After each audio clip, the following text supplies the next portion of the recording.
या फिर बिजनेस में बहुत घाटा हो रहा हो, घर में पैसों की बहुत तंगी हो, तो पूरा ब्लॉग विस्तार से देखिए। देखने के बाद में आप इस प्रयोग को कर कर ज़रूर देखिएगा। एकदम सरल और आसान सा प्रयोग है जो वनस्पति का है। मैं वनस्पति के बीच रहती हूँ और इन्हीं की आप लोगों को जानकारियाँ देती हूँ, ताकि आप लोग घर बैठे अपने जीवन को सुखी कर सकें। हमारे यहाँ माँ प्रकृति की बहुत कृपा है और मैं सभी को बोलती हूँ कि हमेशा पेड़ पौधे लगाएं और अपने जीवन को आप सुखी बनाएं। ये हमारे यहाँ के पेड़ पौधे जो बहुत ही सुंदर है, देख सकते हैं आप। यहाँ का हमारा दृश्य है जो बड़ा ही मनमोहक है और देखने में तो यहाँ बहुत ही अच्छा लग रहा है। तो आप लोग इन चीज़ों को कर अपने जीवन को ज़रूर सुखी बनाएं। जय माता दी सभी को। हर हर महादेव। आज जो मैं आप लोगों को तंत्र में एक छोटा सा प्रयोग देने जा रही हूँ, वह उन लोगों के लिए हैं जिनकी दुकान में बहुत घाटा हो रहा हो और दुकान नहीं चल रही हो, या फिर बिजनेस धंधा जो भी है उसमें काफ़ी रुकावट आ रही हो। तो एकदम सरल और आसान सा प्रयोग देने जा रही हूँ वनस्पति का। देखिए, मैं हमेशा वनस्पति के ही प्रयोग देती हूँ और जो आप लोग सरलता से कर ले, मैं वही चीज़ें देती हूँ। मैं जो चीज़ें देती हूँ, यदि आपको फ़ायदा नहीं होता है तो नुकसान तो कतई ही नहीं होगा, यह मैं बोल सकती हूँ। बहुत सारे लोग हैं जो मेरे पास फ़ोन भी आते हैं, बहुत सारे लोगों की, माता जी हमने उन पे वो कराया था तो हमारा उल्टा हो गया, बहुत सारी चीज़ें। लेकिन मैं वह चीज़ें देती हूँ कि आप को फ़ायदा नहीं होगा तो नुकसान तो आपको 100% इससे नहीं होगा।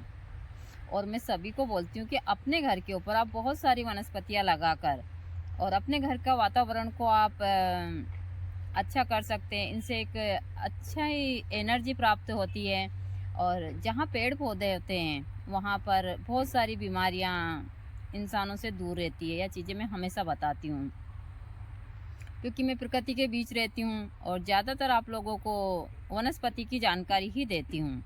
तो आज मैं जो जानकारी देने जा रही हूँ वह है बेर के पेड़ के बांदे की। और यदि बांदा नहीं मिलता है आप लोगों को तो उसके कुछ पत्र की। लेकिन यह बड़ी चमत्कारी और बहुत सटीक है। यदि इसको आपने सही नक्षत्र में कर लिया तो आपकी समस्या 100% दूर हो सकती है। हमने कई भक्तों को दी और कई सालों से कर रहे हैं। बेर का बांदा बेर के पेड़ के ऊपर आराम से मिल जाता है और बेर के पेड़ तो हर जगह मिलते हैं। जो बागवान होते हैं उनके बागीचे में आपको मिल जाते हैं। गांव शहर हर जगह बेर के पेड़ मिल जाते हैं और बेर के पेड़ के ऊपर काफ़ी मात्रा में बांदे होते हैं। बांदा एक ही प्रकार का होता है, जैसे मैंने आप लोगों को बताया बांदा उसी प्रकार का होता है। और भी मैं आप लोगों को बांदे आगे भी बता दूंगी, लेकिन मैं हमेशा बांदा बताती ही रहती हूँ टाइम टाइम पर। लेकिन यदि बांदे नहीं मिलते हैं तो आप उसके पत्र का भी इस्तेमाल कर सकते हैं। यदि शनिवार में कृष्ण पक्ष में अष्टमी हो तो यह प्रयोग जरूर कीजिएगा आप। रविवार में पुष्प नक्षत्र हो तो भी कर लीजिएगा। या ग्रहण काल में मैं हमेशा बताती हूँ सूर्य ग्रहण, चंद्र ग्रहण, रवि पुष्प, गुरु पुष्प। लेकिन यह नक्षत्र मुश्किल से आते हैं तो आप लोग इस प्रयोग को शनिवार की कृष्ण पक्ष की अष्टमी हो यदि शनिवार में तो ज़रूर कीजिए। और उस दिन होना चाहिए भरणी नक्षत्र। और यदि अष्टमी ना हो तो शनिवार के दिन भरणी नक्षत्र हो तो आप ज़रूर कीजिए। यह यदि आप भरणी नक्षत्र में करते हैं तो आपके घर में हमेशा अक्षय भंडार भरा हुआ होता है। देखिए, मैं हमेशा बताती हूँ कि जो हम यह बांदा या वनस्पति लेते हैं तो अच्छे योग अच्छे नक्षत्र में लेते हैं तो काफ़ी प्रभावशाली होती है। तो यदि शनिवार के दिन भरणी नक्षत्र हो तो आपको शुक्रवार के दिन जहाँ बेर के पेड़ के ऊपर बांधा हो वहाँ जाइए। थोड़ा सा कुमकुम, चावल, अगरबत्ती और एक लोटा जल लेकर जाइए। स्नान कर कर शाम के समय वहाँ जाकर आप उस पेड़ के पास में वह जल डालिए, कुमकुम, चावल, अगरबत्ती, और उनसे प्रार्थना कीजिए कि हे देवी, हमें धन की बहुत आवश्यकता है। आप अपने इस दिव्य बांधे को देकर हमारे घर जो धन की समस्या है उसको ख़त्म कीजिए। देखिए, बहुत सरल और बहुत आसान सा प्रयोग है। यह कहकर घर आ जाइए। जब वहाँ आप जाएं तो आप श्रीम श्रीम का जाप करते हुए जाएं। देखिए, बेर का संबंध माँ लक्ष्मी और विष्णु भगवान से डायरेक्ट है। हम बद्रीनाथ में, जो बद्रीनाथ का कहते हैं जो नाम पड़ा है वह बेर के ही उससे पड़ा है। मुझे इतना ज़्यादा उसका ज्ञात नहीं है, लेकिन हाँ हमारे यहाँ जो बताया जाता है। लेकिन हाँ, बेर का संबंध माँ लक्ष्मी से बहुत है, तो आप लोग इस प्रयोग को कर माँ लक्ष्मी को प्रसन्न कर सकते हैं। फिर आप जब शनिवार में भरणी नक्षत्र हो तो सूर्य उदय से पहले उस पेड़ के पास जाइए, जाकर प्रणाम कीजिए और अपने साथ में एक लाल कपड़ा ले जाइए। श्रीम श्रीम का जाप करते हुए जाइए। जाने के बाद में आप उनको प्रणाम कीजिए और कीजिए कि जो हमारी धन की समस्या है वह खत्म कीजिए। आप अपनी शक्ति सहित हमारे साथ चलिए, यह कहते हुए आप उस बांदे को तोड़कर और कपड़े में रख लीजिए। कपड़े में पोटली बांधकर घर ले आइए। घर लाकर धूप दीप कर आप अपने पूजा स्थान पर रखिए। ज़्यादा नहीं तो आप 108 बार श्रीम श्रीम के जाप से अभिमंत्रित कर उस बांदे को अपने धन के स्थान पर रख सकते हैं, अपनी दुकान में रख सकते हैं, पूजा घर में, कि प्रतिदिन उसकी पूजा हो। आपकी फैक्ट्री जो जहाँ आप अच्छी पवित्र जगह पर रखना चाहें रख सकते हैं। जब तक वह बांदा आपके वहाँ पर रहेगा और जब तक सूर्य ग्रहण या चंद्र ग्रहण नहीं आता है, वहाँ आपके यहाँ धन की बारिश करता रहेगा। धन की बारिश का मतलब ये नहीं कि हमको कहीं से नहीं, हमारे रुके हुए काम स्वतः ही हो जाएंगे। यदि हमारी दुकान है तो वह अच्छे से चलने लगेगी। दिन दुगनी और रात चौगनी तरक्की करोगे आप। घर में फालतू में जो पैसा खर्च होता है वह नहीं होगा। इसका मतलब यही होता है, लेकिन इसका बहुत सारे लोग इसका मतलब गलत समझते हैं। बेर का पेड़ तो सभी जानते हैं। यदि आपको बांदा नहीं मिलता है तो आप ज़्यादा नहीं तो 3 पत्र शनिवार के दिन भरणी नक्षत्र में इसी प्रकार निमंत्रण देकर और इसी मंत्र से अभिमंत्रित कर जिस प्रकार आप बांधा लेते हैं इसी प्रकार से ले आइए। घर लाकर धूप दीप कर आप अपनी जो थोड़ी थोड़ी चीज़ें हैं उसको इससे ठीक कर सकते हैं इन पत्र से। यह भी यदि भरणी नक्षत्र में लाते हैं तो चमत्कारी प्रभाव दिखाता है।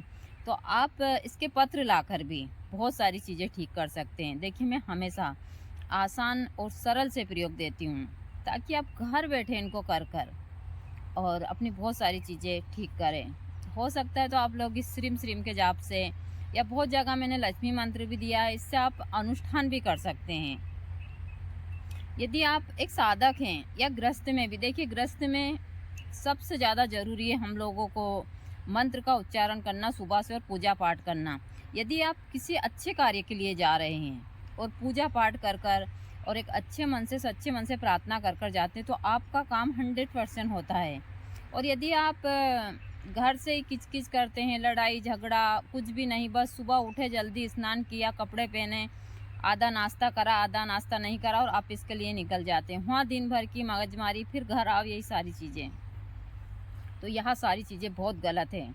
यदि आप सुबह जल्दी उठें और ख़ुद को आप ज़्यादा नहीं तो 15-20 मिनट दे ध्यान लगाएं सारी चीज़ें, उसके बाद में आप जो आपके घर में छोटा मोटा मंदिर जो भी हो, आप अपने घर पूजा घर में ज़्यादा नहीं तो अगरबत्ती दीपक लगाएं। अपने जो भी भगवान जी है उनका मंत्र का ज़्यादा नहीं तो 108 बार ज़रूर उनका बीज मंत्र का उच्चारण करें, उनको प्रणाम करें, भोग लगाएं खुद भोजन करने से पहले। और फिर आप इसके लिए या आप जिस भी दुकान जो भी हुई जिस काम के लिए भी आप निकलते हैं तो आपका काम 100% होता है। दिन भर आपको अच्छी एनर्जी और गलत लोगों से यह चीज़ें बचाती है।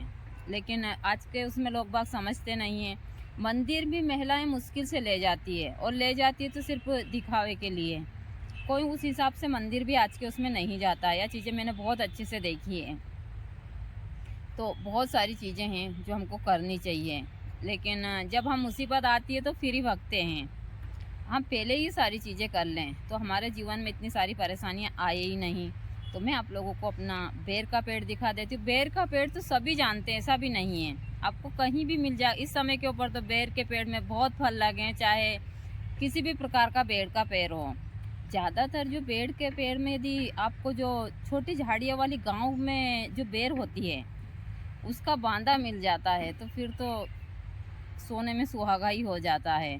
तो आप ज़रूर कोशिश कीजिए, पहले तो बांदा ढूंढने की आप पहले से ढूंढ कर रख लीजिए। भरणी नक्षत्र तो आता रहता है हमेशा, तो आप पहले इसको देख लीजिए, फिर देखने के बाद में आप ले लीजिए।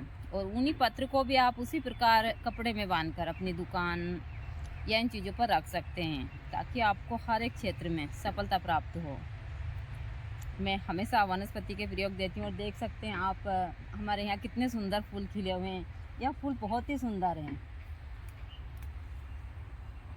इतने सुंदर है कि देखते ही बनते हैं। और मैं इसी हिसाब से सभी को इन चीज़ों की जानकारियाँ देती रहती हूँ आप लोगों को, ताकि आप घर बैठे इन सब चीज़ों को कर कर अपने जीवन को सुखी करें।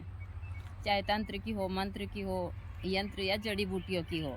लेकिन बहुत सारे भक्त हैं जो सही से ब्लॉग नहीं देखते हैं और टिप्पणी कर देते हैं कि कहाँ मंत्र, सारी चीज़ें सही तरीके से आप देखते हैं और अच्छे से इन चीज़ों को फॉलो करते हैं तो ज़रूर फ़ायदा होता है। देखिए, मैंने जीवन में बहुत कुछ देखा है, बहुत संघर्ष किया है और चीज़ें मैं हमेशा सभी को बताती रहती हूँ।